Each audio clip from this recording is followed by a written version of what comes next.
এটা দ্বিতীয় পার্টের ভিডিও করা হচ্ছে, তৃতীয় পার্টের ভিডিও করা হচ্ছে।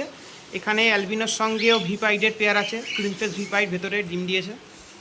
এখানে অ্যালবিনোর সঙ্গে অ্যালবিনোর পেয়ার আছে।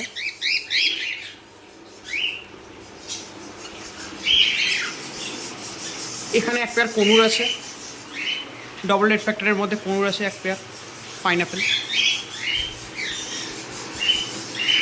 এই ভিডিওটা আমি বলছি এগুলো কোনোটা সেল নয়, এগুলো জাস্ট ফর শো। এখানে প্যাচের মধ্যে বাটারফ্লাই আর একটা ভিপাইডের পেয়ার আছে। এখানে একটা লুটিনোর পেয়ার আছে। এখানে লুটিনোর সঙ্গে পালপাইডের পেয়ার আছে। এখানে পাইডের সঙ্গে পালপাইডের পেয়ার আছে, পালের সঙ্গে পালপাইড। এখানে একটা অ্যালবিনোর পেয়ার আছে।